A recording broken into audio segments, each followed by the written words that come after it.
celebration for this May to celebrate the transformation of our organization and also the work that we have been doing to push for utility rights, economic and racial justice. And obviously, because of the pandemic, we originally scheduled it for June. We postponed it to June, and now we're actually rescheduling that in-person celebration for next May. And that will actually be the 40th anniversary of the George Wiley Center. So for folks who aren't familiar with us, we've been around 40 years, and George Wiley, we're really fortunate to have folks join us today that were colleagues, co-conspirators with George Wiley. So it's really an honor. I wanted to really start with recognizing the death of George Floyd and the uprising that we're seeing right now, mostly led by youth. Most of us, the longtime organizers here, have been part of multiple movements. And we know that movements have the power to really, like a tide, sweep away the status quo, like a sandcastle, right? But we also need to learn from longtime organizing, talk to folks who have kind of been through some battles and been part of the long-term war against oppression, to figure out how we can be that stream and river that cuts through the foundations of systematic oppression, white supremacy, economic exploitation. So we're here to have this conversation about what are the different forums, what are the different places of struggle that fights for justice have taken, what are ways that we can learn from the past and imagine futures to actually push for the fundamental change that we know, right? In the last few days, we've heard a critique of white supremacy, institutional racism, come off the lips of many people that we hadn't heard those claims for, right? But it's the organizing and the mobilization and the movements that are going to really determine our victories and our ability to push for those significant and essential changes. So I'm going to hand this over to Sergio Gomez, who's a co-chair and of the George Wiley Center. And the format's going to be that we all listen to our astute panelists share their perspectives on a variety of different subjects, learning from different campaigns and organizing efforts of the past and present and not too past. Then we'll gather questions in the question and answer box. We're going to choose specific questions that we'll put forward to the panelists and also allow for panelists to respond to what they heard from each other. And once again, I want to thank everyone that's joining us here today. This is going to be recorded, and we know that this is one of the many conversations that are needed for us to figure out how to strategize and scale up and organize the unorganized in this moment. Thank you, Camilo. So my name is Sergio Gomez. I'm co-chair of the board of the George Wiley Center. And I'm glad to be part of this event. And thanks for pulling it together. And I'll be introducing people and helping move the program along. So just to kick it off, we'll be starting with Mark Toney. Mark Toney has served as executive director of the Utility Reform Network since 2008. He describes himself as an organizer by trade, a sociologist by discipline, and a troublemaker at heart. Mark will share lessons and elements of Turn's Power at Home organizing victory that challenged utility shutoffs in California.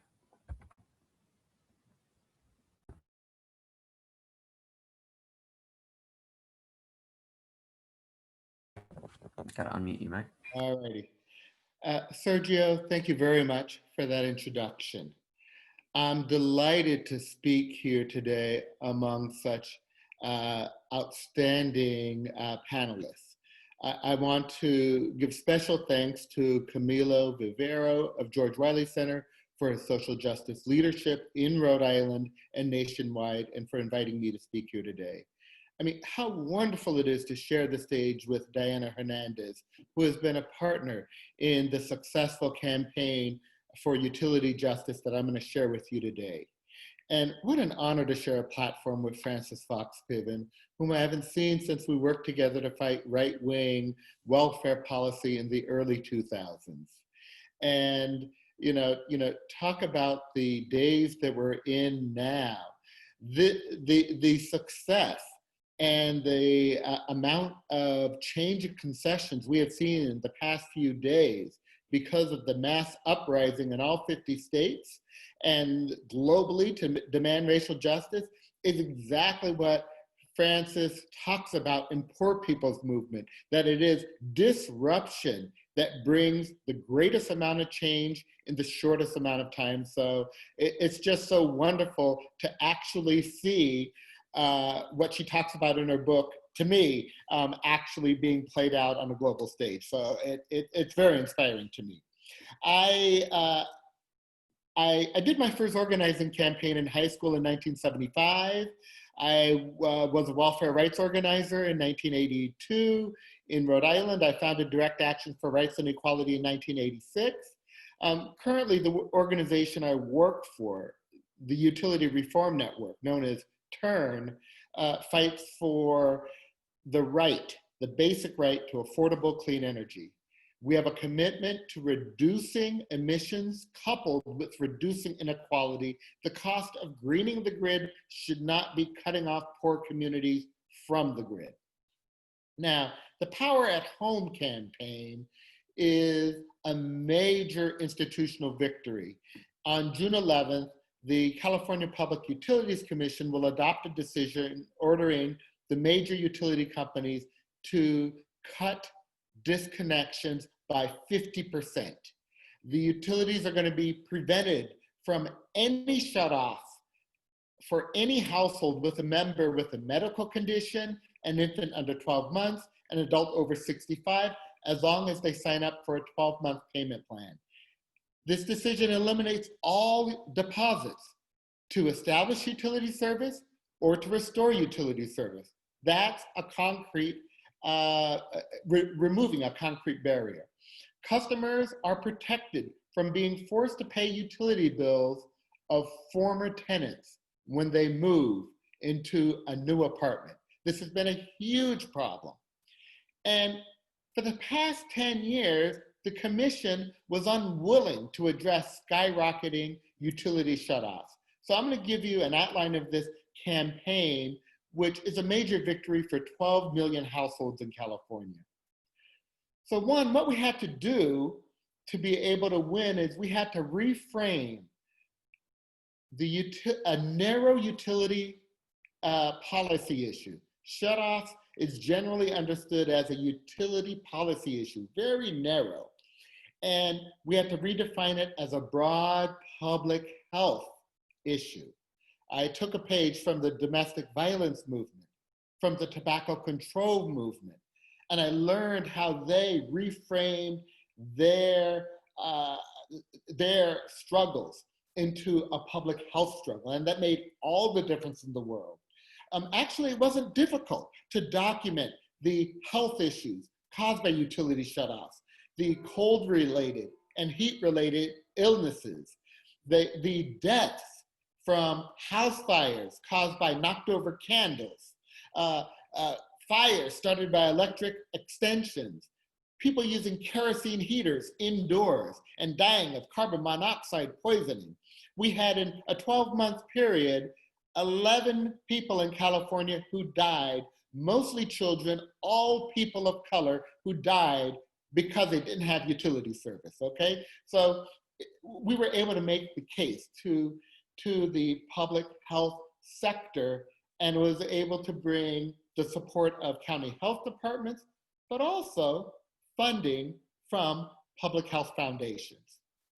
So the second thing we did is we promoted grassroots leadership through building organizing networks throughout California. all the way down from San Diego through Southern California, places like San Bernardino, Lancaster, the Central Valley, Fresno, Stockton, and then Northern California in the Bay Area. We held Know Your Rights trainings, Exercise Your Rights, How to Impact Policy. We asked people to help us identify major shutoff problems, and that's where the whole issue of people being forced to pay the previous tenant's bill came up over and over again. We held speakers trainings. We mobilized people out to public hearings to speak in their own voices. And when the California Public Utilities Commission asked us, where do you think we ought to hold these hearings? We happened to suggest places where we had already organized people to make it in proximity, of course. 3, we published a major report, Living in the Dark, Health Impact of Utility Shutoffs. This is a report that Diana Hernández helped us with.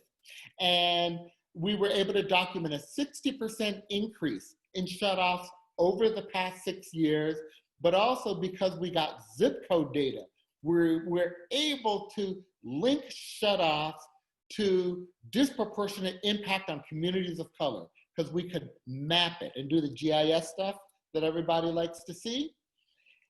We engaged our grassroots partners in doing interviews and community surveys of their own constituents, so they could gather their own stories of hardships caused by the loss of electricity, and we made sure to incorporate that in the report as an essential component of the report.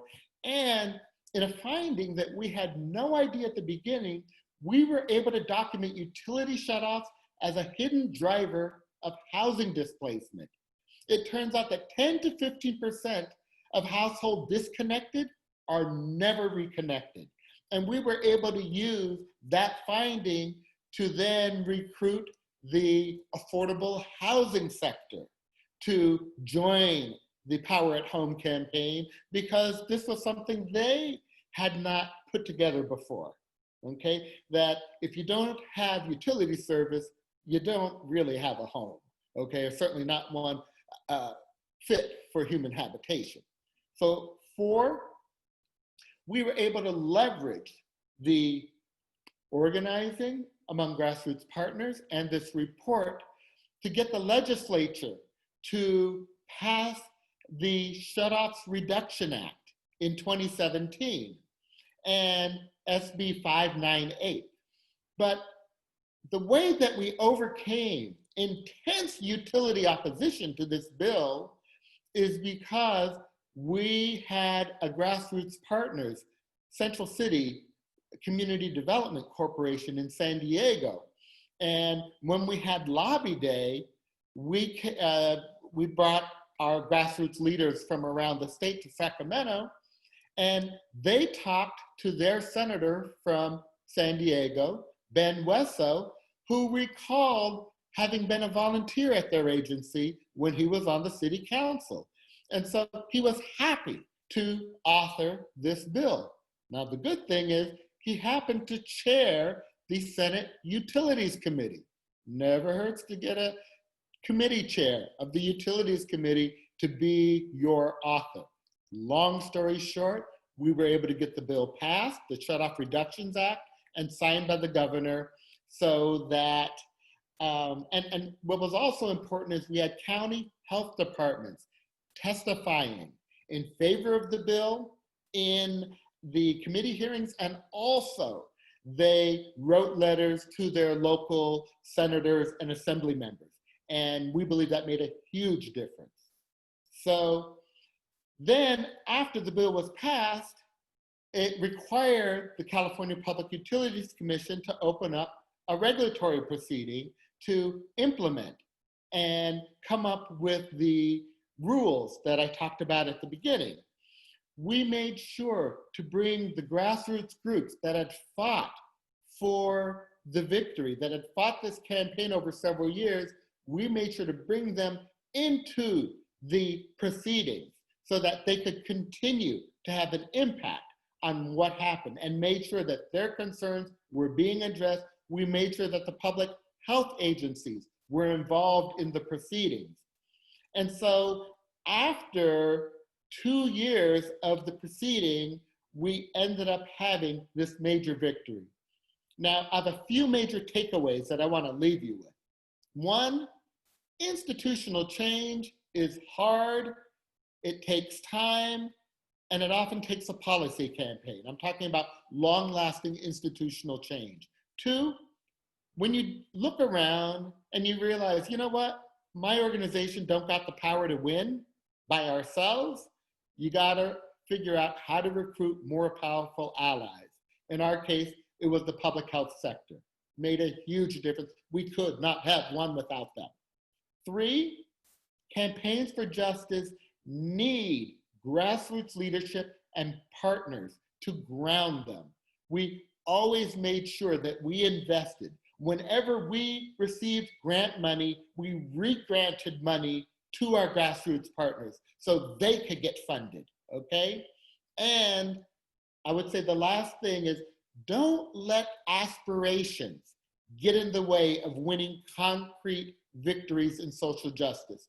We maintain the aspiration and believe that no person should be without electricity, okay? No person, it's a basic human right. And at the same time, we are happy that we have made a tangible contribution towards that goal. We haven't given up the aspiration, we haven't compromised, but we have recognized that in order to reach your aspiration, you have to take steps along the way.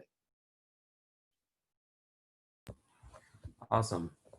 Thank you, Mark. That was really great and well detailed and contains many lessons for people to build on. Next will be moving on to Francis Fox Piven. Dr. Fox Piven holds an MA and a PhD from the University of Chicago and has been on the CUNY, City University of New York, Graduate Center faculty since 1982. An expert in the development of the welfare state, political movements, urban politics, voting, and electoral politics, she has been politically engaged with improving the lives of America's poor since the 1960s. Thank you, Francis.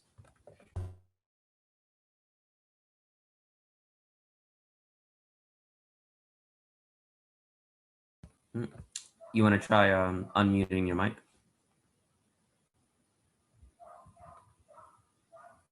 I said I was so glad to be part of the forum, and I was so glad to see the photograph of my old friend George Wiley up on the panel with us, because I think it is indeed true that there is a kind of continuity and learning that we benefit from movements that came before ours.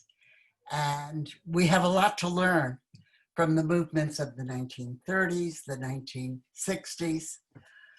But it's also the case that this moment seems to be very different. And I want to begin with the differences because they're so striking to me.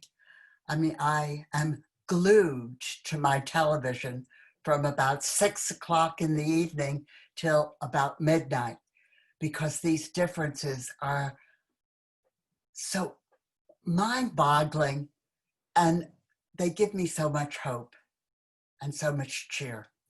Because there was a very grim moment just a few weeks ago when we took note of the fact that we had an authoritarian president who was destroying the court system as a check on politics, a Senate, a very undemocratic institution, by the way, a Senate that was backing the president and the courts up to the hilt. We didn't know where we would turn. And people on the street showed us a way, showed us that there really was a path to some kind of salvation and a restoration of American democracy. Moreover, this is unlike other movements in the American past. This is new. For the first time, and the only time in American history, white people, brown people, and Black people are on the streets together. This is of monumental importance because white racism has been the great curse in American history and the great obstacle to realizing democratic promises. So we should be so full of joy and energy and big plans about how we're going to take advantage of this moment in our history. Now, that said, and keeping that always in mind, it's also true that as we mobilize to struggle, we're going to do a lot of the same kinds of things that people in struggle have always done. People who are moved to become defiant, to refuse, to go out on the streets, to challenge the norms of property, are doing what is in a way a huge human task. They're actually analyzing and discrediting the hierarchies that usually keep us quiet and keep us following the routines of daily life and the rules of the institutions in which we play a role. So long as we follow those routines, so long as we obey all the norms, so long as we always do what the authorities say is the right thing to do, we will not have power. If we begin to realize that this is a structure of oppression, that these rules are not the rules for democracy, that these are the rules for domination, once we begin to see that and we begin to discover the ways of defying the rules, and by defying the rules, showing that we are necessary, that our obedience is necessary, that our work is necessary, that our caring activities are necessary. We show that by refusing, by withdrawing our contributions. Now, that should not be a shocking thing to hear, because after all, that is what a strike is, isn't it? It's withdrawing your cooperation to a complex system of production. Well, we are all of us involved in multiple complex systems of production. And when we discover, when we have the courage and the imagination to withdraw our cooperation, we begin to tap the power inherent in the role that we play in society. So people are discovering that. They constantly rediscover that. Every new phase of movement, mobilization, movement success represents the rediscovery of the power inherent in refusal, in the strike. You're so lucky, I'm so lucky, we're all so lucky that we are on the edge of a moment when people are again discovering how necessary they are to the system of social cooperation, which is the American democracy, and how they can, by utilizing the role that they play in a system of cooperation, they can push back the forces of domination and exploitation. Awesome. Thank you, Francis. That was a great contribution to the moment, so that we can, better think about and contextualize everything that's going on. Next, we'll be going to Diana Hernández. Diana is a sociologist by training. Her work focuses on the social and environmental determinants of health by examining the impacts of policy and place-based interventions on the health and well-being of socioeconomically disadvantaged populations. Dr. Hernández studies energy insecurity associated with meeting basic household energy needs, including its social and health implications. Much of her community-oriented research has been conducted with community groups in her native South Bronx neighborhood. So we welcome Diana Hernández. Thank you. 3 for 3 on the muting. I am incredibly honored to share on this panel. I have to say that Francis Fox Piven, as a Hunter alum and someone who worked with Phil Castanets at the Graduate Center, I've long appreciated your work. And I'm really incredibly honored to follow you on this panel. And Mark Toney, who has been an incredible ally and someone who has totally implemented on the policy end and on the advocacy end so much of the work that we've been doing on the academic side. It's a synergy that is incredible. And to Camilo, who I met just recently, and I got a chance to visit the George Wiley Center and was completely moved and motivated by the work that you all are doing in support of addressing the needs of the poor and also pushing past the notion that the poor can live with so little. And so my remarks today are in some ways specific to the COVID crisis, because in fact, the invitation was based on the COVID crisis initially, but since that opened up a whole lens into the true realities of difference and inequality and injustice that affect communities of color especially, and the poor as well. This is also this kind of opportunity to like not be so distracted. I have to thank the pandemic, the first pandemic that we were kind of all impacted by, for having us kind of just sit and now we feel. Because it's in that feeling, right? This is precisely that kind of moment of quiet that we all had as a nation and as a globe. And now it presents itself as an opportunity to feel. And it's that discomfort when we see something like a George Floyd murder kind of occurring, that we can't look back. And I'm really excited about what may come from this moment. So I gave some remarks to the New York City Council and a hearing on disparities, and they asked me to kind of, just offer my perspective as a public health professor. And I started to think about the color line. Frederick Douglass talked about the color line in the 1880s. And then W.E.B. Du Bois, who I consider to be one of the most important sociologists and certainly academics of color, also revisited the color line. And in fact, what we saw was the COVID color line kind of coming to bear, where African Americans had 2 times the death rate of any other group, Latinos kind of following them in 1.5 to 1.8 times the death rate of whites.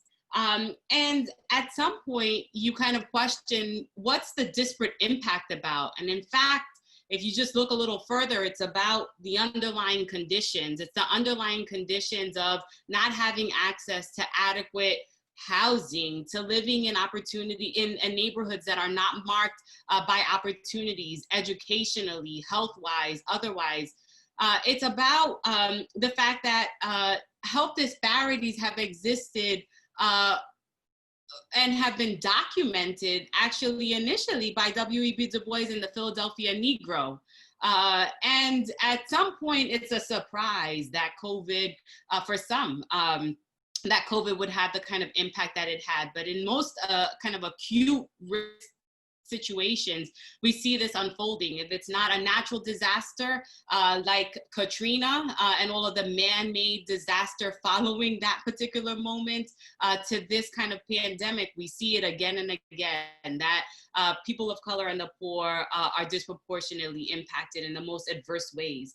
And so what, to me, this moment represents is a moment in which we think about what else is needed, right? Mark talked about, thinking about the importance of home in this time, right? The importance of home when we're all stuck in it means that we can't live if we don't have utilities. We can't live unless we have access to food, and we can't live unless the conditions of our home are adequate. As we think about the kind of modern ages, it's also about access to technology. I think about the kids that are now unable to have continuity in their educational experience, in part because they don't have access to the internet. And we haven't thought about that as kind of a basket of goods. I was asked to talk about energy insecurity and food insecurity and housing insecurity, something that I see as kind of interconnected. And most certainly represents a trifecta at the very least of insecurity. When people are making choices between what they can eat and how they'll heat their homes, or whether or not they'll be evicted because they now have a utility debt they have to address when the shutoff moratoriums are over in those seasons. We know that, Mark's work around disconnections is very much pointing to the fact that this is just one of the kind of a spiral, a downward spiral. So when people are disconnected, shortly following that, oftentimes they lose their homes and are forcibly displaced from their homes as a result of this. So as I think about what's next and what we need to do, part of it is actually appreciating people's narratives and their truth. My work is largely qualitative, but it's also experiential from my own lived experience. And the fact that I represent a community of need. I grew up in the South Bronx, I live in the South Bronx, and I actually value that experience. And I think what we're seeing now is a mass movement where we cannot deny the lived experience as important. You can have all kinds of statistics that say different stories, but when people tell their truth, it is their truth, and we have to value that. And I think that as we think about policy, we absolutely have to appreciate a people-based strategy to this work. No longer can we really accept the fact that public utilities commissions, only use economic bottom lines as a justification for rate hikes and for making policies that deny people the access to utilities, because it is a basic human right, and it shouldn't be denied in the context where access by virtue of infrastructure is not the issue as it is in the global South and other places throughout the world. Another takeaway for me is the modernization of this basket of goods. The notion of a basket of goods is an antiquated one. At some point, it was used to think about what constitutes necessary social policy and protections. And for the longest, that has only included healthcare. It's only included housing and food. But today we really need to be thinking about how it needs to be modernized, how access to Wi-Fi is an important utility, how access to electricity and gas are important parts of this, and a basic income. In California and Stockton, where I did some interviews for a forthcoming book, they're experimenting with the notion of a basic income. How do we think about extending, the basic income concept to some additional realms, mostly in the technological and in the utilities realm. I also want to think about the cycle. Dr. Piven talked about the connection between production and consumption. A lot of times as we're thinking about justice, we're thinking on the demand side, at least from the energy perspective, of people that are not, are unable to meet their energy needs.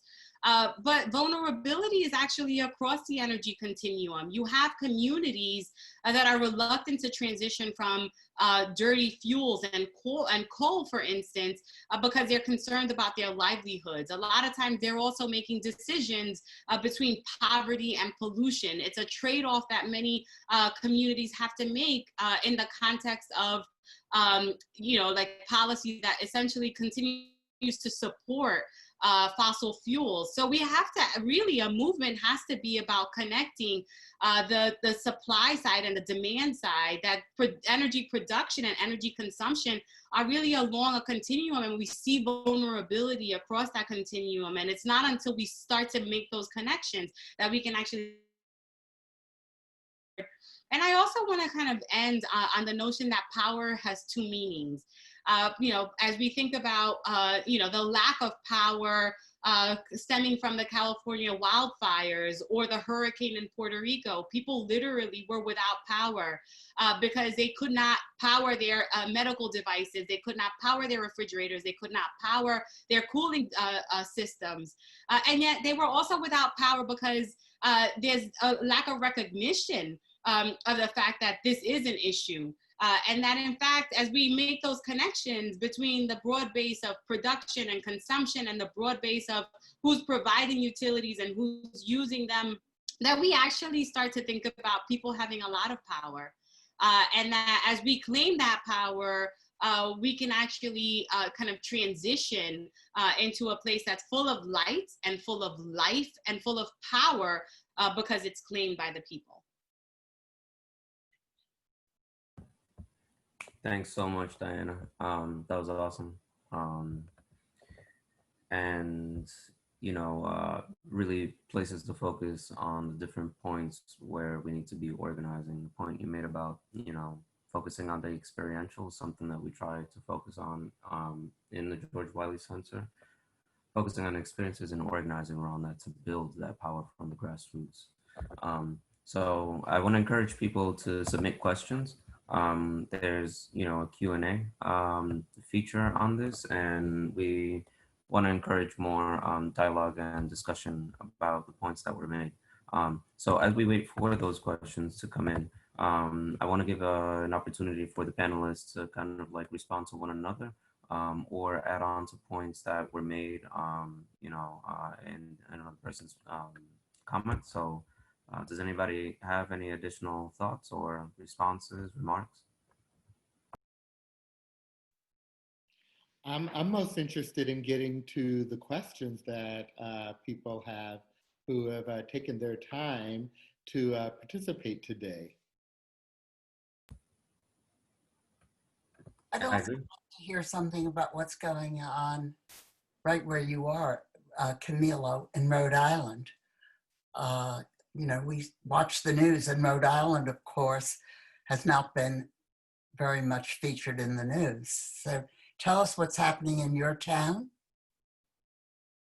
Sure, I'll say a few things, and then Servio can share, who's been very involved and on the ground on multiple things. And one of the things that we love about the George Wiley Center is that we don't have the premise, of trying to monopolize social movements, that we can do it all. So we've been partnering with a lot of organizations, including new groups that have come into being. So, on every Monday we do work with Food Not Bombs and a Black woman-led organization that's focused on food insecurity. We distribute food, and we also talk to folks that come, right? It's not a charity. We build in organizing into that project, so people speak and record their testimonies to the PUC to extend the utility moratorium, right?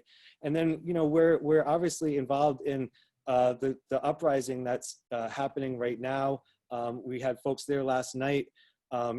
We've been talking to people who, asking folks, is this the largest event that we've had? And reflecting on that, like last night, we had estimated 10,000 people part of the uprising around Black Lives Matter. And I was talking to Father Ray, who's involved in immigrant rights, and asking him, hey, is this the largest event? And we were talking about how in 2006 for May Day, there were about 15,000 people, right? Demanding immigrant rights. So, we're hopeful to be part of these conversations where we're combining power together to demand a pushback against anti-Blackness and incorporating racial justice across communities, bringing different communities together. So, we're very proud that what we've won, but we all love the quote, Amilcar Cabral, that claim no easy victories, right? So we'll claim every step that we take along the way, like Mark Toney said, for the people, but we're also not hesitant to call out how much further we need to go. So what that looked like in Rhode Island was, the utilities had offered to suspend terminations. And for a lot of them, it wasn't really a big move on their end, right? Because people's movements had won winter moratoriums that in our state lasted until April. So, saying let's extend that a month or two wasn't a huge heroic gesture on their end. So it was our role at the George Wiley Center to push for the demands that really are life-saving and that represent the voices of our members. So right from the get-go at that hearing where they were going to applaud the utilities as the saviors, right, of voluntarily extending the moratorium, we said, hey, what about our members that are living without utilities right now? We're living without water, living without electricity, living without gas. Like we've said, like Diana mentioned, right? We've been bombarded with these messages to stay at home. And we have members, for example, one that's been heating their hot water using a warming pad for 6 years. So for 6 years, this person hasn't been able to afford their gas bill to get restored, right? So they would have to heat in electronic warming plate water, put it into a 5-gallon bucket, and use that to help wash their children's hair, right? To keep clean. These are, we're in a country where people come all over the world to try to increase their living standards, and you have people right here in our state that are living without utilities for years and years, right? So we were there and we demanded restoration. We demanded a permanent moratorium for low-income households in our state, right? And what we got was an agreement to allow for 10% down restorations, right? Which still, which helps, right? It does make a big difference. It allowed for many people to get restored, but obviously it's not sufficient. So we keep on pushing for that. And, we're often kind of in this moment where we're trying to figure out, okay, mutual aid, how do we prefigure the type of coordination and movement power that we need to actually make a difference? And one of the things I'm glad that we've been able to do at the George Wiley Center is to coordinate with other grassroots organizations to create something called the Rhode Island Solidarity Fund, right? Because you have these charities out there, you have huge fundraising endeavors to help through this pandemic, but they're really geared to focus on service, detached from calling out the root causes of the issues and of our day-to-day problems. So through that effort, we've been able to coordinate with other grassroots groups, including Direct Action for Rights and Equality, to figure out how do we actually live in this moment where, yes, we figure out how to maximize and leverage any resource we get and help people get restored, but integrate people into our community organizing campaigns. So I'm going to turn it over to Servio, because I know Servio was involved in some, not too long ago when really we had to try to shift our organizing tactics. There was a car caravan, and I know Servio was involved in some of the questions that have to do with incarcerated people and that campaign. So if you'd like to share more about that, Servio, I think it's good for people to learn about how groups have tried to modify tactics in that moment. Thank you, Camilo. Yeah, so I'm also a member of the Incarcerated Workers Organizing Committee, which is a section of the Industrial Workers of the World. It's focused on building the power of incarcerated people directly in the facilities that they're at, as well as in the neighborhoods where mass criminalization occurs that feed people into these facilities.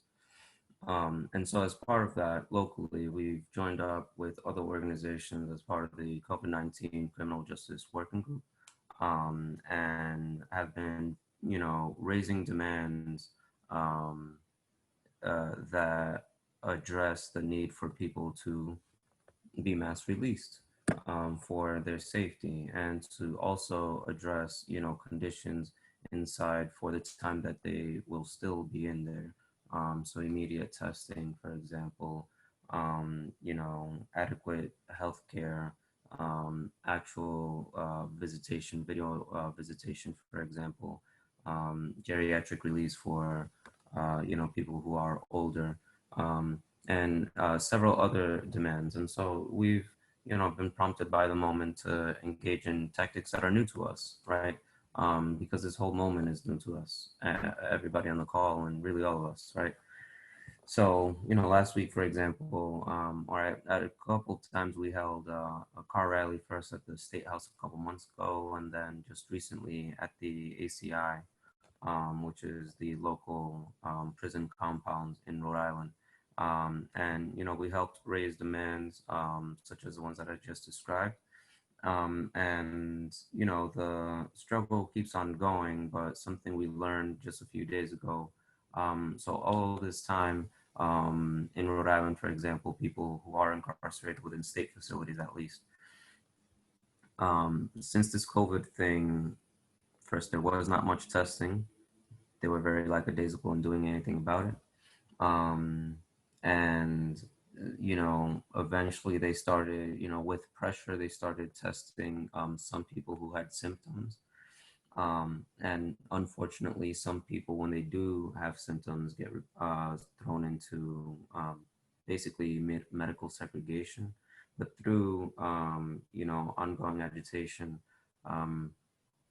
we learned that just this week after our action, there has been mass testing in the facilities as of the middle of this week, which we see as a positive step, but certainly not enough.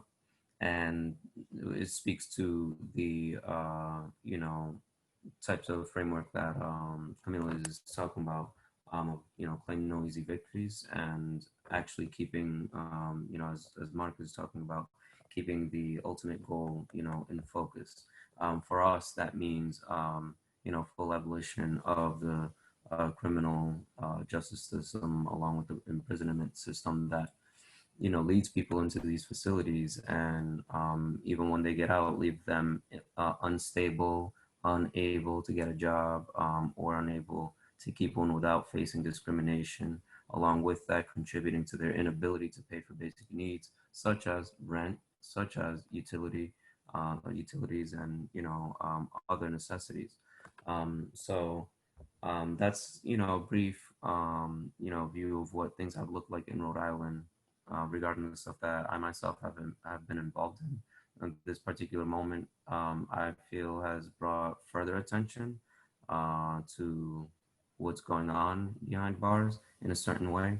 I know that there's a lot of a focus on the role of policing on the neighborhood level in cities, and also even beyond that in suburbs, really everywhere. But really, we have a perspective that connects the activities of policing outside of the prison walls to what's actually going on in prison walls, because it's part of a continuum of criminalization and criminalization of poverty, right? So those are some perspectives. We're trying to find ways to best connect to this re-emerging movement, because we see this as really another bout in the struggle that was kicked off by the protests against the murder of Trayvon Martin, the acquittal of George Zimmerman, the murder of Rekia Boyd, the protest that uprising that developed in Ferguson as well as in Baltimore. And interestingly, we have some questions in the comments about these things. So, we're all trying to figure out our footing, and not to take up too much time, I'll just stop there and transition into the questions. So some of the first questions that we got were a thanks to all the panelists for their wisdom. And I guess a thanks to me for the invitation questions. What do the panelists think about the about municipal internet? Should we advocate for our cities and towns to sell bonds to finance free municipal internet?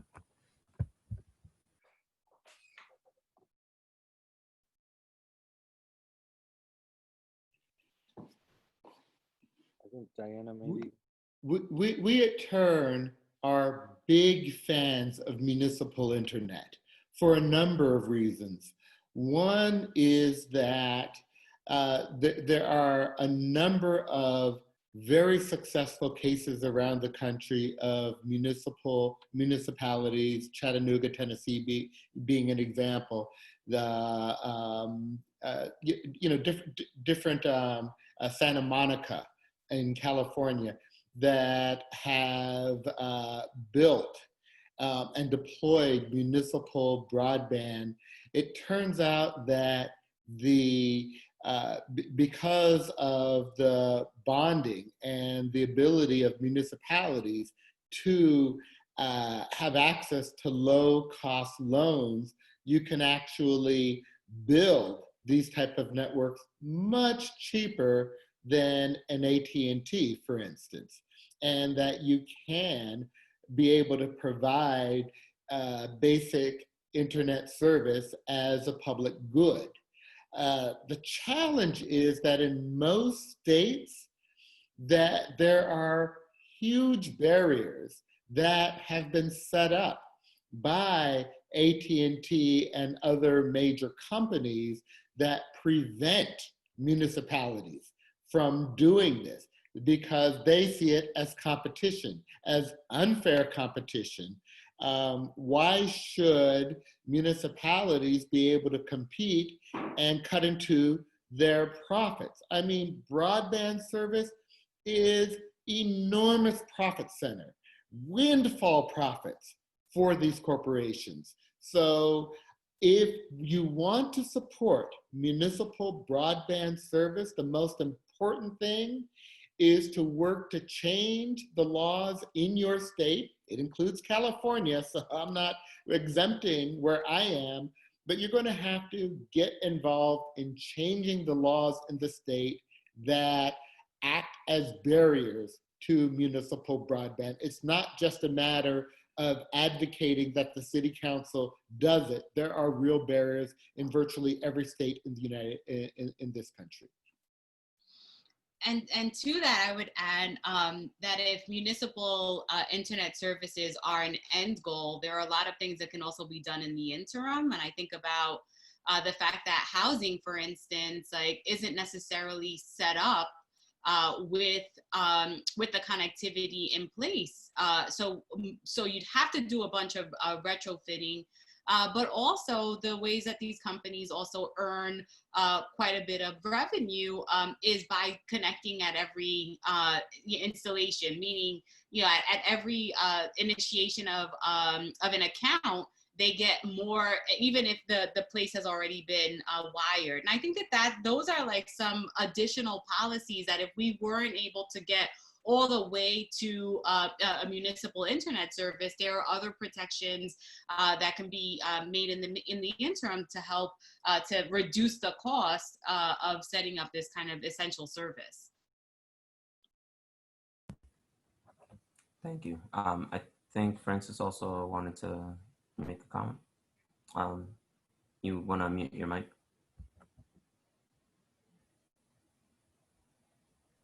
We can't hear you, Francis. We can't hear you. You're muted. I'm unmuted. I just wanted to say that in this expanding access to broadband, which is part of making the United States a democratic society, because in this era, you can't have democracy without access to broadband. It's like having access to a public forum, having access to the town square. Now you need access to broadband. The opponents to that access are very powerful corporations. And that comes up again and again and again, which is simply to make the point that we need the power of movements, even when we try to think of a modest reform, like letting everybody get on the internet. We need movements to give us the muscle to make that demand real. Awesome. Thanks a lot. We appreciate that. And we have a couple of more questions. So let's see. One that came in was, which one? It's an honor to, I'm sorry. So it's an honor to see you all. As a welfare rights organizer, it's great to see FFP and Francis Fox Piven and Camilo again. For decades, I've been wondering, how bad does it need to get to bring structural change? Is this it? And will a Biden presidency placate this rebellion? Well, it isn't so much that it has to get so very bad. It's that we have to have the sort of signals that indicate that we have power. It isn't that people rise up when they're dying of starvation. They rise up when they see some sort of hope, when they think that rising up can improve their circumstances. And I think that this moment gives people that hope, because for the reasons that I said at the outset, there are so many people in the streets. They're white, they're brown, they're black. Even police officials are intimidated by them. So I think the conditions are right. And there's no magic formula for when you can make gains. You can make gains when people are on the move, when people feel the courage and the hope to take risks, to take chances, to be defiant, to refuse, to insist. So it's a great moment. It's a great moment to be active. It's a great moment to have comrades, great moment to have an organization. And we have to use all those resources. If we don't, we're in big trouble. That's what we learned before the protests started. We learned how ominous the power structure could be. What I'd like to add to what Francis said is that it matters only a small amount who is in power. Yes, Biden, I believe, will be better than Trump, don't get me wrong, okay? But what matters is keeping and holding them accountable in what we do. Because when we don't, even people who are supposed to be progressive or supposed to do good things will often do awful things. I mean, Bill Clinton's welfare reform package was awful.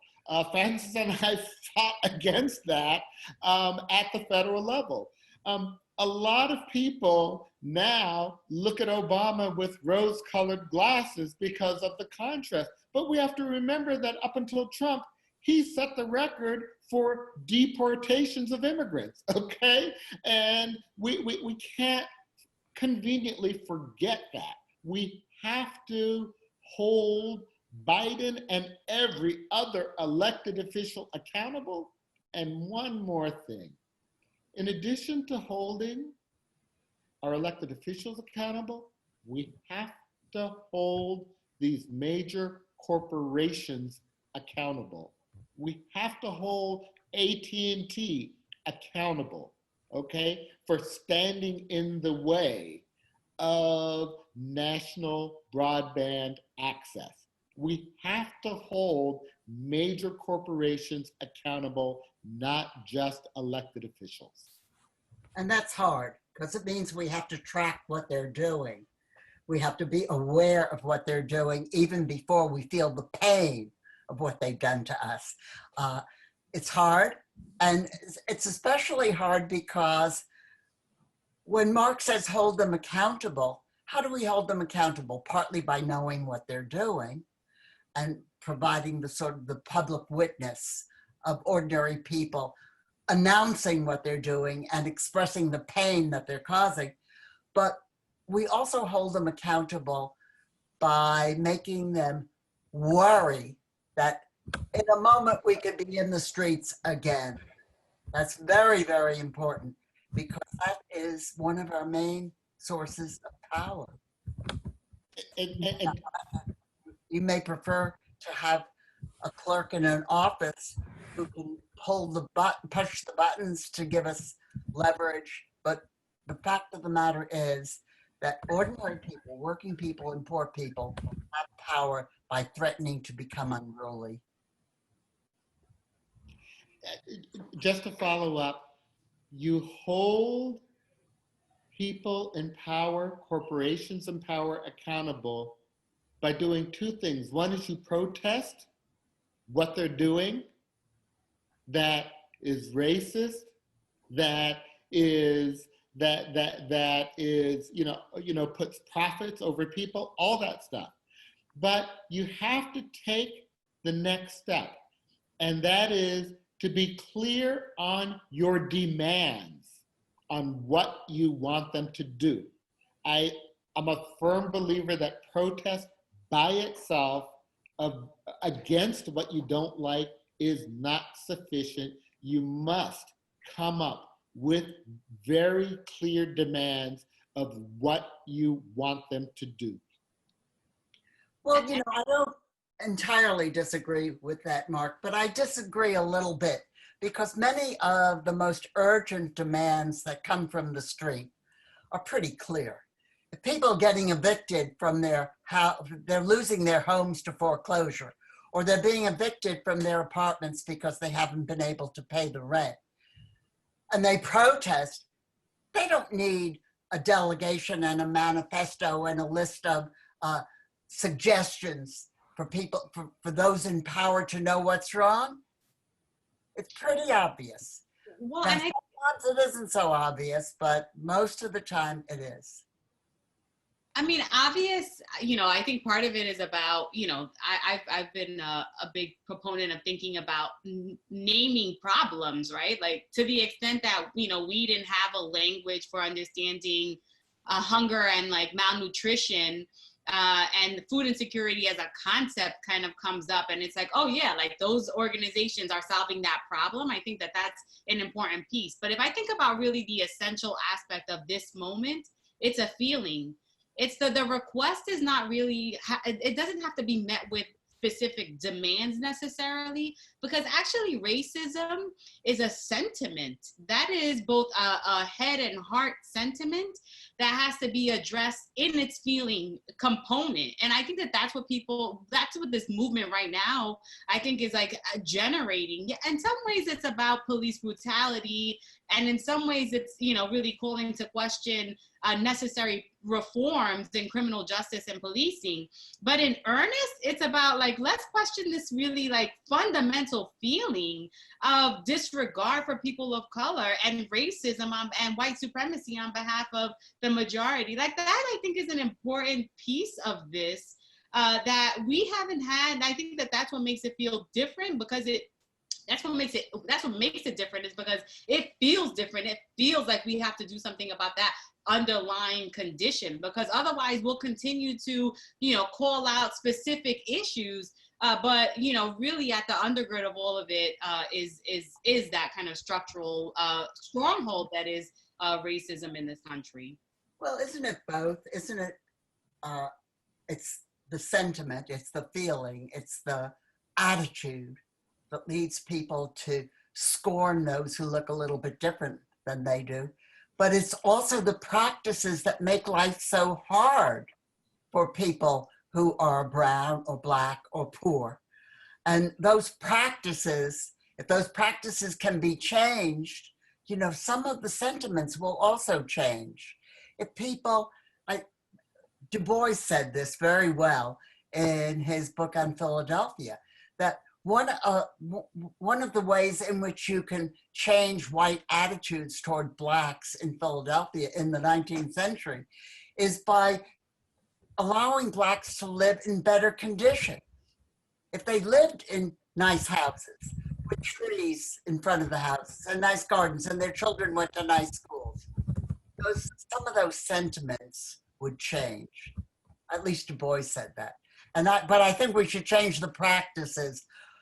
In a certain way, this makes me very angry. I don't even care what you think, but allow people to live decently, allow them to eat, allow them to know that they have a meal tomorrow, allow them to see a doctor, allow them to have hope for their children. And you can keep your attitudes to yourself.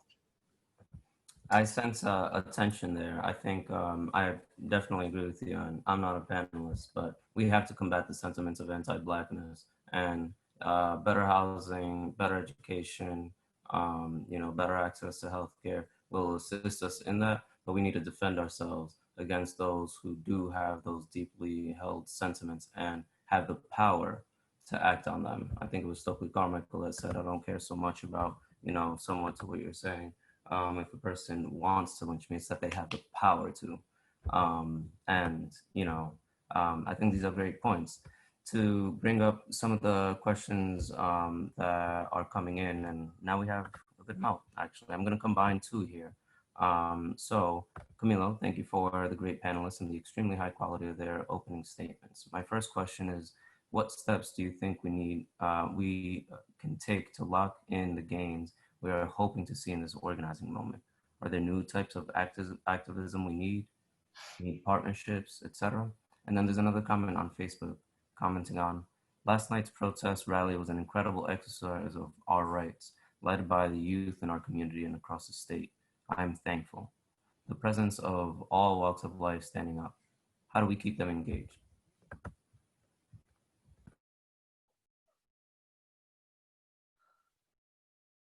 I mean, I think in some ways, the fact that you even joined these questions to me is an indication that this is in some ways about engaging new folks.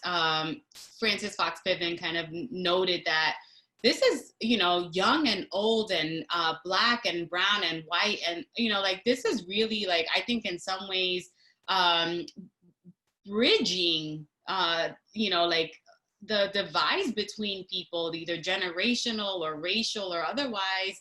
And I think it's a kind of a unique moment, whether or not we need, I was looking at the question, if we need new types of activism and need partnership. One of the things that I think is so interesting about this moment is its decentralization.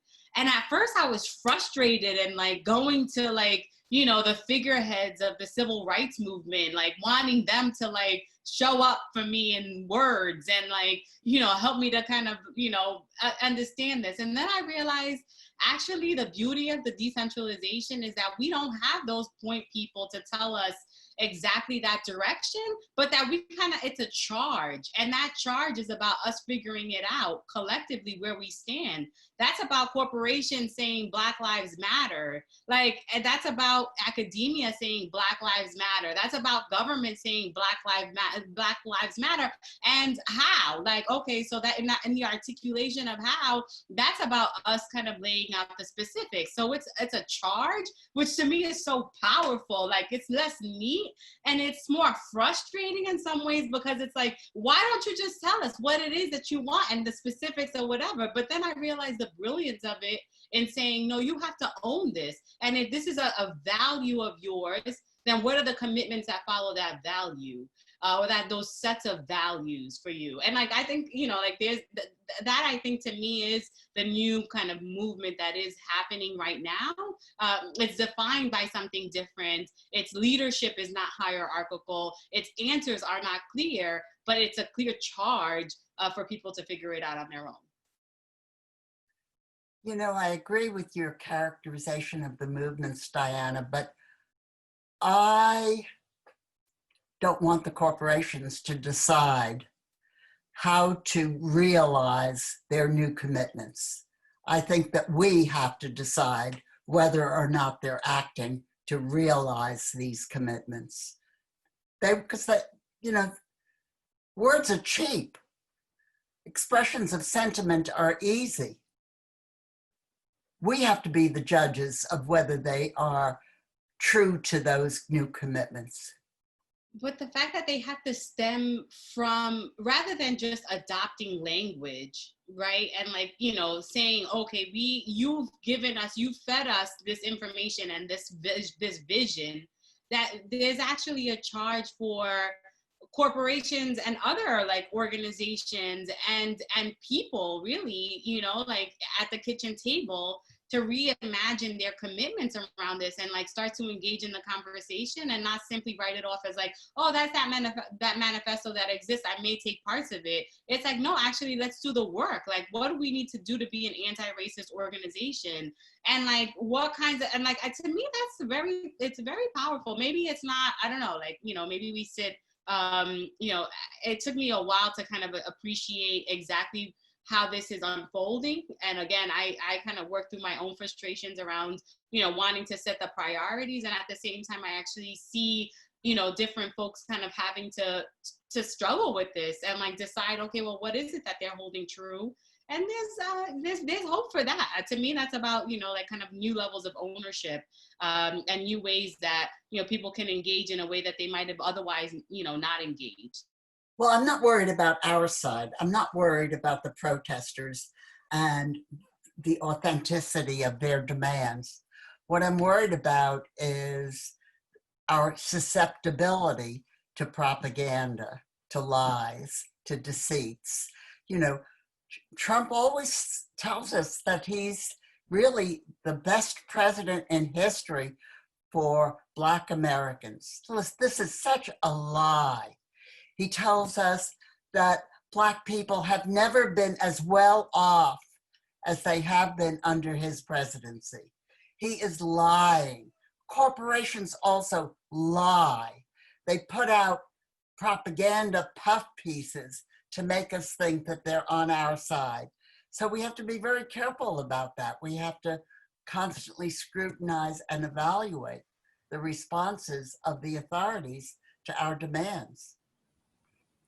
If I may, what I hear Diana kind of pointing out is, and to use a concrete example of what you just said. So just earlier this morning, Mayor Jorge Lorza of Providence posted something on like how he's proud of the protests yesterday because they were peaceful, and you know, this is a great moment of unity and blah, blah, blah.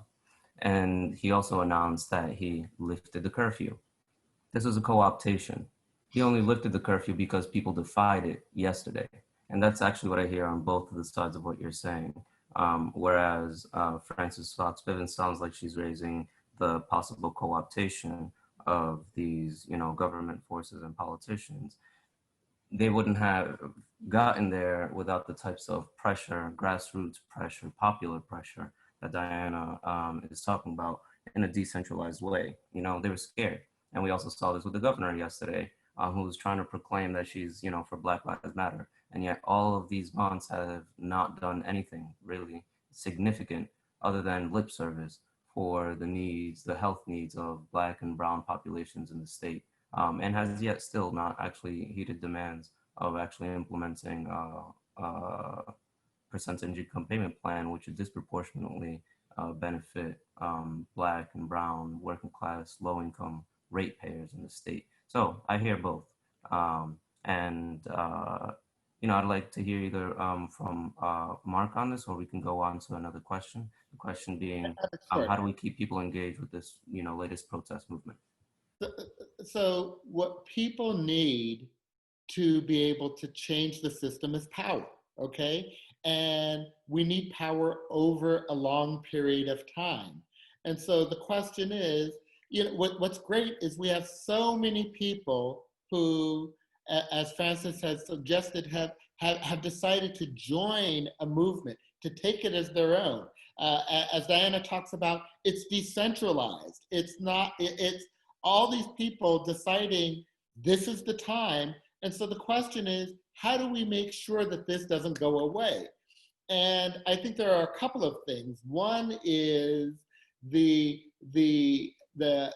power and the long-term demands that people are making need to be incorporated. You know, what people can do is every organization, every social circle that they belong to, that they continue to work to get these principles incorporated in their mission, in their long-term strategies and plan. Another thing is I want to see new organizations arise that haven't been here before. I am hoping so much, that more organizations take up the slogan of Black Lives Matter.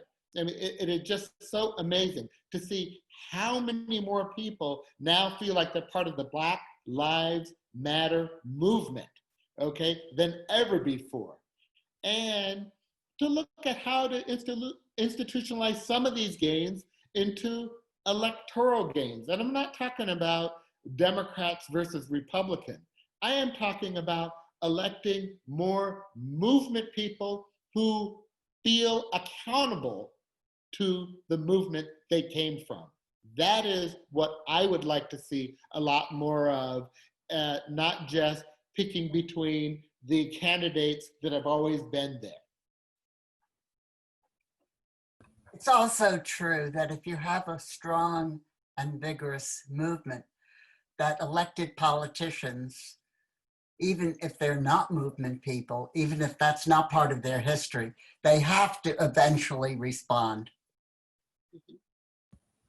Yeah, I mean, I think about Facebook, right? And how Facebook employees are basically walking out, like virtually and otherwise, right? I mean, basically holding the heads of corporations accountable to the actions that they take or the inaction.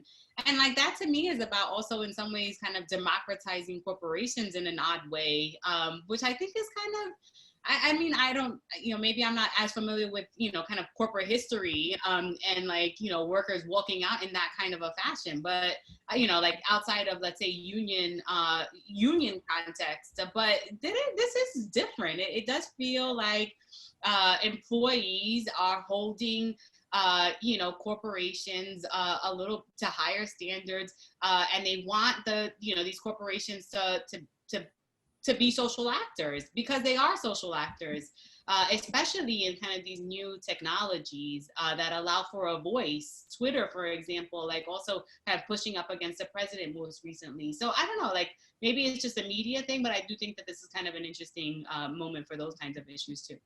It's a movement effect because movements have pervasive effects. They're like water. They just leak into everything. And they affect family relations, business relations, school relations. It's great. Yeah. Thank you. And so we have a couple more questions. Does it make sense to connect demands to material resources to demands to defund the police and military? I mean, it's the redistribution of resources, and I mean, there's promise there for sure.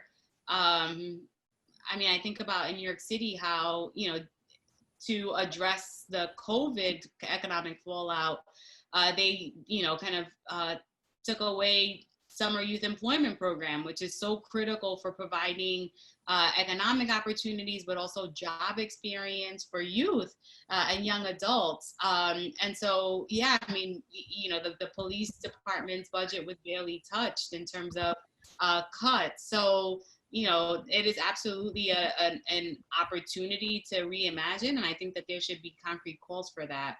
That if there is kind of a defunding of sorts, then it should actually be redistributed, not just defunded, as an end. I agree. And I think it's so important to defund the police, to strip away the military paraphernalia that they inherited from a warlike federal government. They're not a peace battalion. They claim that they're there to keep the peace, but that's not what they do when they get all decked out in their military gear, or where they take these machines and they run them into crowds. This is unacceptable. Mm-hmm. And other countries do not have police forces that do this. Thank you. Great. I don't know if you wanted to add anything to that, Mark, or we could go on to. I agree completely. Awesome. So a question actually now veers a little to you, Mark. I work with Physicians for a National Health Plan, Rhode Island chapter. We are trying to work on the 4 key points raised by Mark Toney, but we want advice about how to connect with grassroots groups. Up to now, we've just given talks explaining what single payer is to community groups, like George Wiley Center, church groups, etc. We have tons of evidence about how single payer would address the racial and economic injustice in COVID. And COVID-19 is a good time to really push for more community support. But we're nerds and would appreciate advice about how.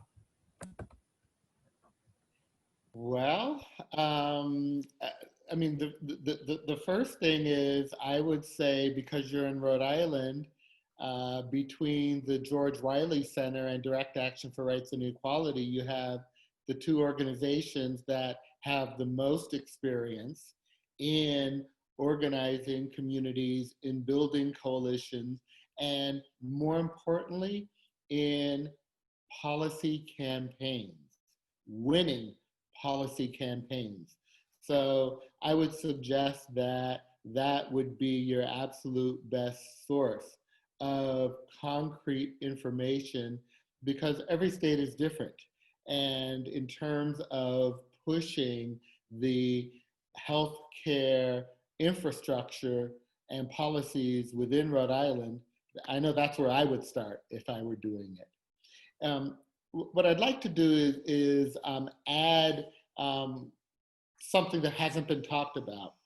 And, you know, it's so important that more and more people realize that the problem in the US about race is driven by white supremacy, okay? That it is not a problem of Black people, but a problem of an ideology, a history, all these different rules that empower the white structure to impose itself, to extract wealth, to extract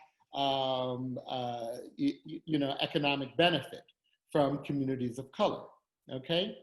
Now, in the same way, I think there needs to be a lot more thinking and understanding about economic justice. And a lot of people talk about, how do we end poverty? How do we address poverty? And I've often said, I don't think we have a poverty problem in the US, we have a wealth problem. You are never going to be able to address poverty without addressing these outrageous, insane concentrations of wealth, the increasingly disparate difference in not just the income and wages from top to bottom, but the generational accumulation of wealth. So I just really want to encourage people to think about that we have to deal with the redistribution of wealth as a fundamental part of achieving racial justice in this country. I, of course, agree with what Mark has said, but I wanted to read a couple of sentences from a New York Times column by Paul Krugman on June 2nd, which I think, more than anything Krugman has written before, really grasped the kernel of what has happened that is so devastating in this country's politics over the last decades. So he asks, how did we get here? The core story of US politics over the last 4 decades is that wealthy elites weaponized white racism to gain political power, which they used to pursue policies that enriched the already wealthy at workers' expense. And of course, that was at the expense of white workers as well as Black and brown workers. That's where we are caught, and that's what we have to stop. Thank you. Another question we have here is, thank you for your insights and your time. Can folks speak to the strategic efficacy of getting arrested at an action like the one that took place in Providence last night? There was an action in Providence. It was, largely quote unquote peaceful and not whatever, I'm not gonna get into that. But there were like a handful of arrests. I was up past curfew, and it was clear that police were planning a kettle. Initial reports said only one person was arrested, but it's been revised to 8. I wonder where we draw the line between continuing to march / bear witness / demonstrate and staying safe from police brutality / arrest. So kind of like a tactical type of thing, but what do y'all think about that? Well, I think the burden of maintaining the peace is always placed entirely on people at the bottom. The society is not a peaceful society. It is a war-making society. It is a society that has presided over the deaths of 110,000 people from COVID-19 that could have been prevented. And yet we're blaming protesters who break some windows, who steal some sundry items, for being unruly, for being violent, for being warlike. I mean, this is ridiculous. Where's our common sense?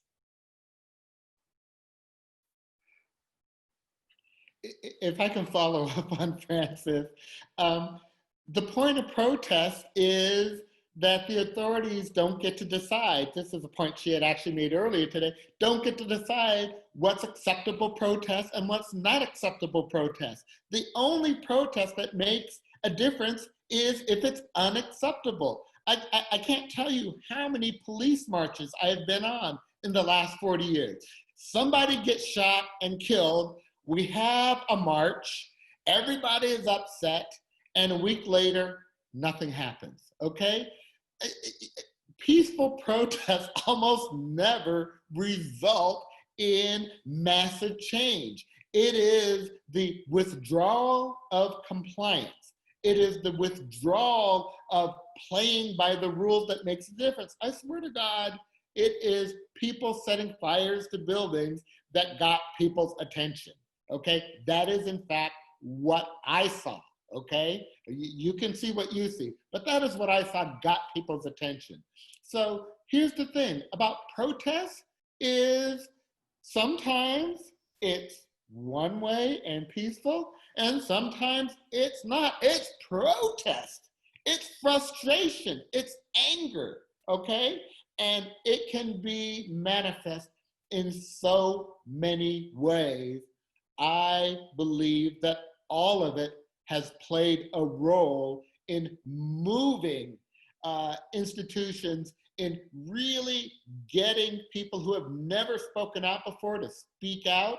And so I'm just saying, you know, I like Francis, don't buy this thing about protest has to be peaceful. If you want to be effective, it's got to be protest. And guess what? Protest is defined by the protesters, not the authorities. And if I may, you know, because the question was a strategy question, the idea that police can actually enforce a curfew is really naive on the police behalf, right? So in some ways, like staying past curfew is like, well, it's a challenge. It's a challenge to the call about whether or not the police actually have the capacity to in earnest enforce the curfew. So as a strategy, you know, going past curfew and getting arrested for it is about, in some ways, having them revisit the very notion about whether or not a curfew makes sense. So when the mayor kind of decides, in Rhode Island's case, to pull back on it in Providence and say, oh, you know, we're you know, no longer going to do the curfew, it's in part because they realize by the defiance of the protesters that it won't work, period. And I think that that's the whole point. It's just to keep pushing and pushing and pushing until they realize that you can't just put up arbitrary rules that don't make sense for us, that limit our liberties, that you can't even enforce, right? Because the more you push them on those limits in terms of what's enforceable and what isn't enforceable, they have to start revisiting their policies, period. I think it's useful to revisit our history, the history of the great protests in the American past, because they've all been sanitized. they're all described in the history books as though they were very polite and pretty and nobody got hurt and nothing got broken. That is not true. The labor movement, which unfolded over 150 years, that movement was illegal from the get-go, and people were able to sustain their walkouts by battling with scabs, with cops, with guards, with armies.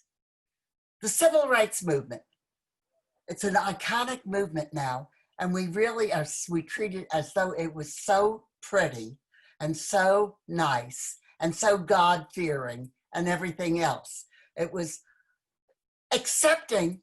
The civil rights movement did have that kind of face of being very, very religious and very, very nonviolent, but there were adjacent groups who had the shotguns to ward off the white marauders who were out to kill the civil rights protesters. So be very careful when you try to draw lessons from the past, because the past, the way in which the stories are told is not necessarily true.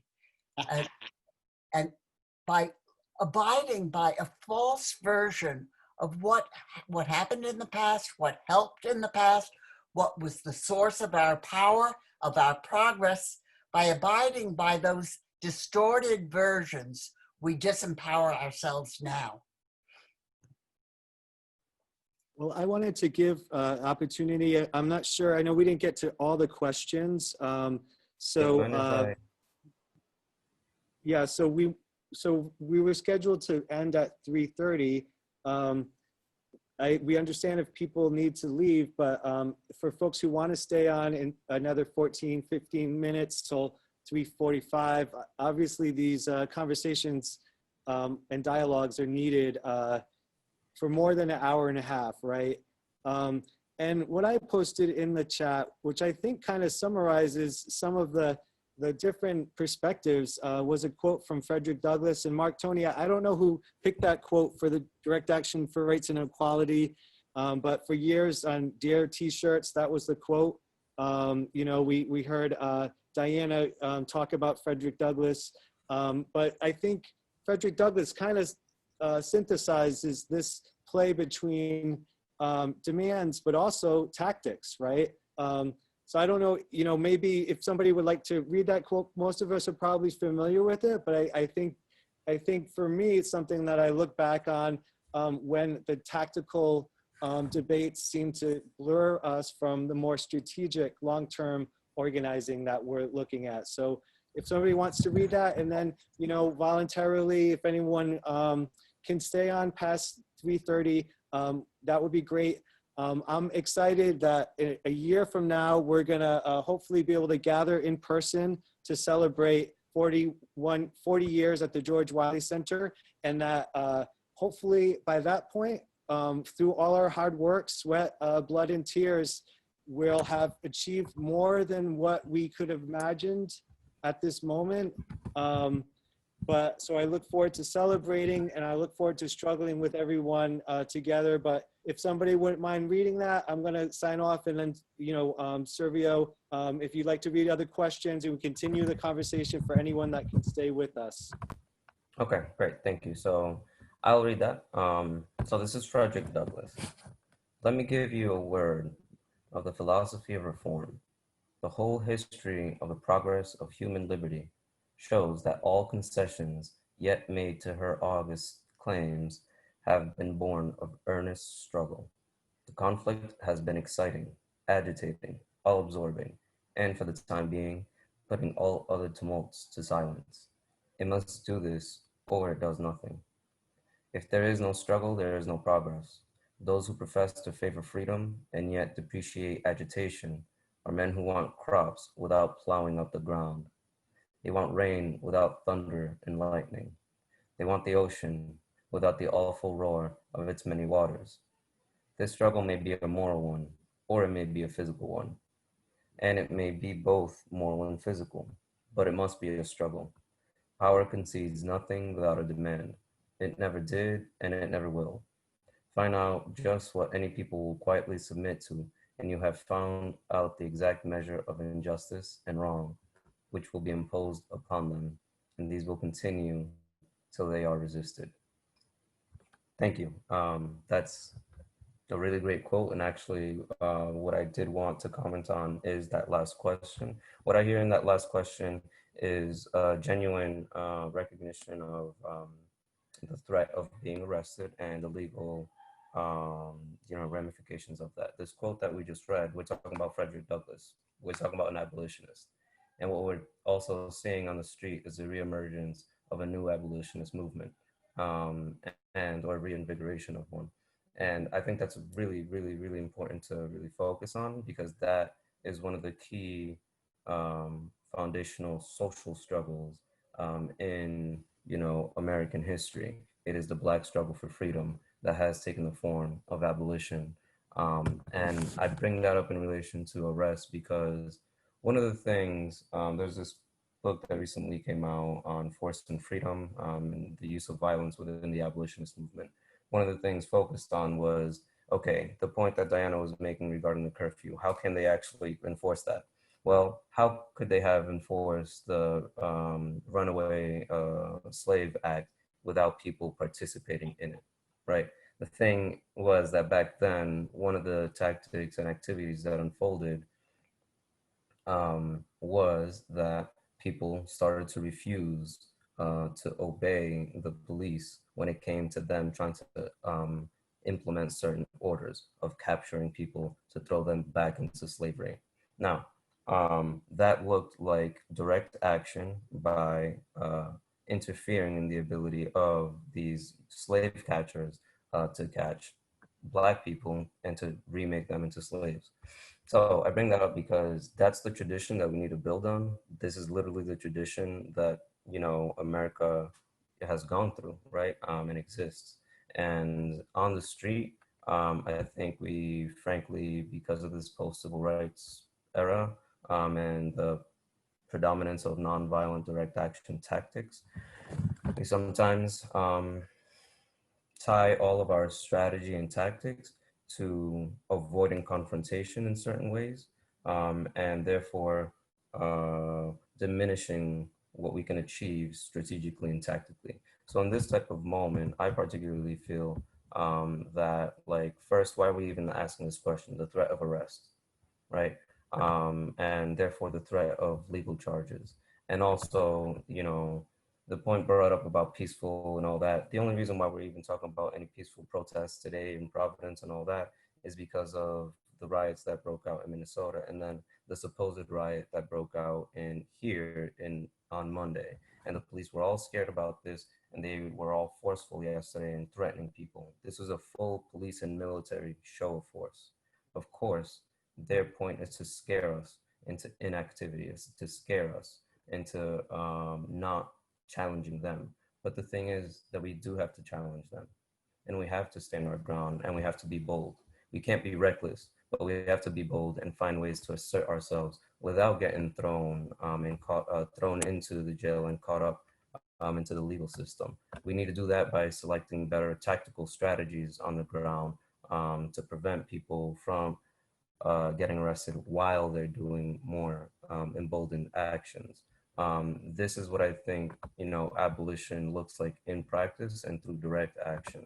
And, I have felt that as this thing has unfolded, this movement that we're seeing against police violence has to quickly turn into, or is going to quickly turn into, a political prisoner movement. Because this is what happened in the 60s. They arrested a lot of people in a targeted way to stifle the social movements of that time. And a lot of people are still behind bars. Mumia Abu-Jamal, Jalil Muttaqin, Russell Maroon Schultz, Leonard Peltier, and too many others. These are people who, just like us, were involved in different social movement struggles, and they knew how to use the police and the prison against them. We have to, one of the things MLK did was trying to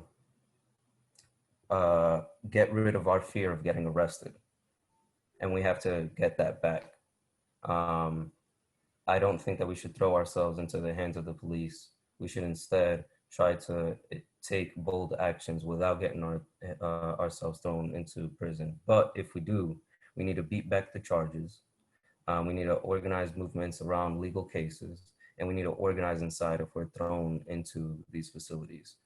They're going to be more scared to throw us inside in the prisons if the prisons themselves are organized in ways that make them scared to, even broaden the movement. So I don't know. Right now, I would say that people have to figure out their level of, how much confrontation they're willing to take on, and determine for themselves what makes sense. We have to be free to fight another day. But even if you do get caught by the police and get thrown into court and thrown into the jail system, you can also still fight there. The fight is everywhere. I'll leave it at that to not take more time. But there are a couple of questions. Actually, there's a lot more comments than questions. A question for Dr. Fox Piven. Are you suggesting a sort of Sullivan principles for corporate America like the anti-apartheid movement used 3 decades ago? And if so, what leverage is there to make them toe that line? Well, I didn't hear the first part of the question. Can you repeat it, Sergio? Are you suggesting a sort of Sullivan principles for corporate America like the anti-apartheid movement used 3 decades ago?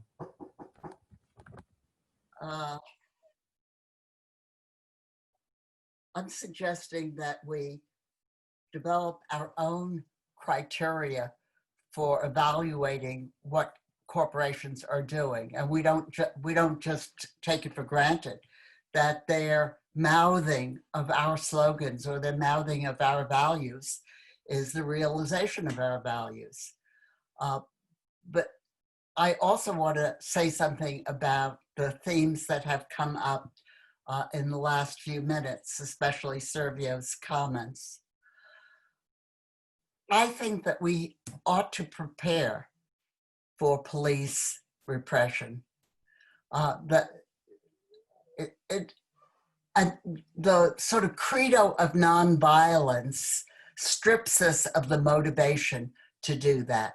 So all our preparation is in hanging our heads and saying our prayers instead of figuring out how not to get arrested, because it's not good to get arrested. You're taken off the street for one thing, you can get hurt for another thing. But second, how when we get arrested, we defend each other. We make sure that people don't get beaten up in jail and they don't have to stay in jail for very long. But this is a movement problem. The movement has to have tactics to deal with the response to the movement. If it doesn't, if it just says, oh, we're nonviolent, therefore the authorities are going to be nonviolent, no. Don't be ridiculous. The authorities are not going to be nonviolent. And in any case, our movement may not be nonviolent either. So I think we have to greatly broaden our understanding of what movement actions consist in, and that should guide our preparations for being in the movement and for developing the resources that the movement needs. It needs a lot of lawyers. It needs money. It needs tough guys. It does. Listen, the Deacons for Defense were tough in the civil rights movement. So I'm really glad to be part of this discussion because it seems to me to have been a far more open and wide-ranging discussion than we usually have when we talk about the movement. And it's a movement moment, so we have to have that big discussion. Awesome. Let's see. So there's a question. Sorry, go on. I have to hop off, but I just want to congratulate the George Wiley Center on their 40th anniversary. It's such a big milestone, and of course, like so many other milestones at this point, it's a little tough to celebrate in person. But congratulations, and Servio and Camila, I learned as much from you guys in kind of on this panel, as I did from my fellow panelists. And so I really want to thank all of you for your time and your insights, and echo Frances Fox Piven's kind of acknowledgement of the need to talk about movement and kind of this as an interesting moment in our in history, really. Hopefully we're looking back in 40 years from now and kind of thinking about this as a monumental time. Awesome. Thank you. Thank you, Diana, for being here. All right. Thank you. Bye, everybody. Bye. Ciao. So, who do we still have on? We still have Mark Toney, we still have Francis. Great. So, if we're willing to continue for a little bit, there's a question that came in. Thank you for being here. I would like to hear the panel talk a bit about the privatization of public commons, schools especially. Sergio, I think I should leave too because I have somebody waiting for me. No problem. So, Thank you. but I want to say how much I enjoyed the discussion and congratulate the George Wiley Center. Thank you. Bye-bye. See you again. You. And in closing, what I'd like to say is that, you know, I got a chance to work with Henry Shelton, the founder of the George Wiley Center, for several years when I was in Rhode Island. And I believe he would be extremely proud of the leadership that Camilo is providing to the George Wiley Center and keeping the good name of George Wiley and Henry Shelton and the spirit and principles alive. Thank you very much, Camilo. Thank you. And Francis, so wonderful to see you. Lovely to see you all. And congratulations to the George Wiley Center.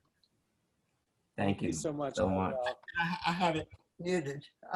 Thank you. Bye-bye. Bye-bye. See y'all. Take care.